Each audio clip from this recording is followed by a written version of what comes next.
My audiobiography is 5 songs that remind me of my father. The first song that reminds me of my dad is Time by Pink Floyd. The reason that this song reminds me of my dad is because we would go on family vacations, driving around in a car, my mom, my dad, and my 2 sisters. And when the 3 of us girls fell asleep in the back seat, and I imagine mom nodding off in the front as well, Dad always thought that that was the best time to turn on Time by Pink Floyd, because the song starts with a chorus of clocks going off, various alarm clocks, cuckoo clocks ringing. And so he would cue the song to start with all of those clocks and crank it up so that he would wake up everyone in the car.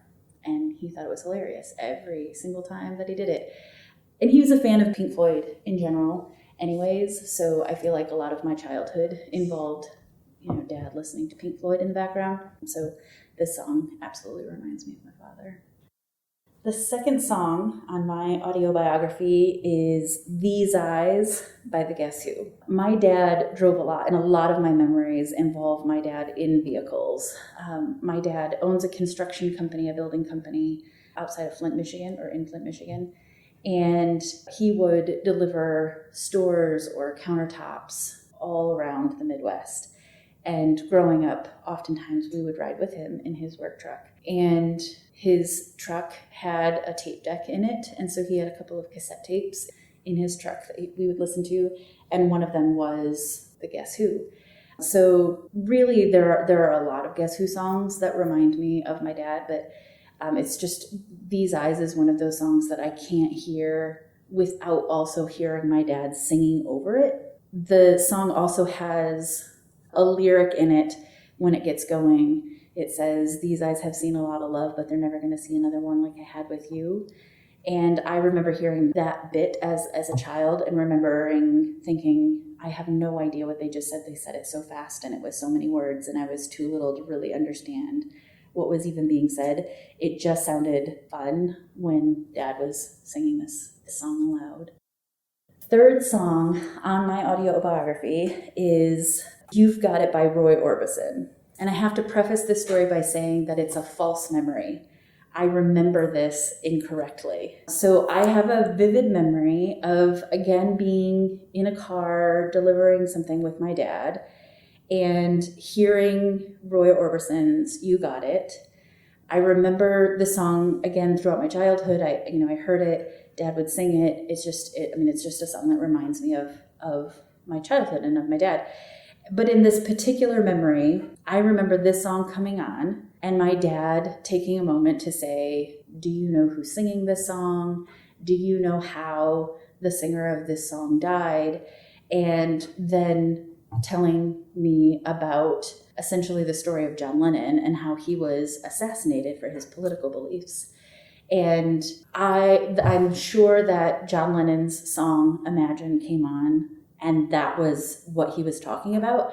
But in my mind as a, 7, 8-year-old kid, I associated the whole story with Roy Orbison and the song You've Got It. And so all throughout even my adult years, it's only been within the last 4 years or so that I have realized that Roy Orbison was not assassinated, because I was in a record store with some friends and looking at Roy Orbison records. And I said, I just can't believe that someone would assassinate Roy Orbison. He just doesn't seem, that extreme, or I don't even know what his political beliefs are. And my friends said that wasn't Roy Orbison, that was John Lennon. And of course I knew John Lennon had also been assassinated, but I thought that they both had because I had associated this song with this story that my dad taught me. And so, yeah, this song definitely reminds me of my father. The fourth song on my audiobiography is Wonderful Tonight by Eric Clapton. My parents were married right out of high school. They are still madly in love and very affectionate. They have always been very affectionate with each other. And so I have a lot of memories associated with my dad coming home from work and hugging and kissing my mom and pinching and tickling her and just doing things that as a child I was like, this is really weird that my parents love each other this much.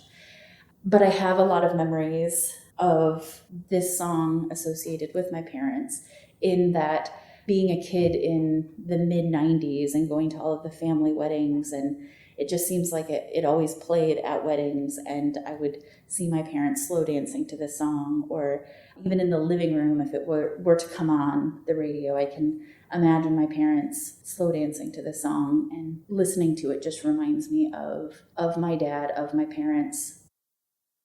The last song on my audiobiography is Long Cool Woman in a Black Dress by the Hollies. If asked, this is the song that I would say is my dad's favorite song. Again, I have so many memories of this song coming on, either because my dad put it on or because it would come on the radio, or, in a movie or something if it was on the soundtrack.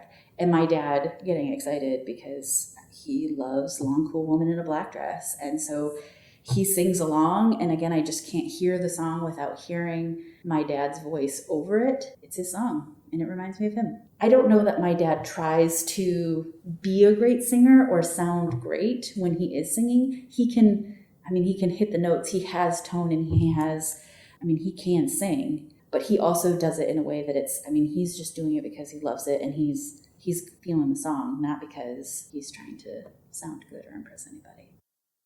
I chose my dad as the subject of my playlist. In large part because I love him. And I'm not going to say that our relationship is easy or that it's not complicated, but I love him. I respect him. I want to know his stories. I want to be a part of his life. I do. I want to know him better than I do. And I think that has been particularly challenging in the last couple of years, because so much that has happened with COVID and so many of the political divisions. There's so much distance in families. And although I've always thought that I had a very close family and that I have a lot of love and gratitude for my family is not unaffected by the divides that have challenged families in the last couple of years.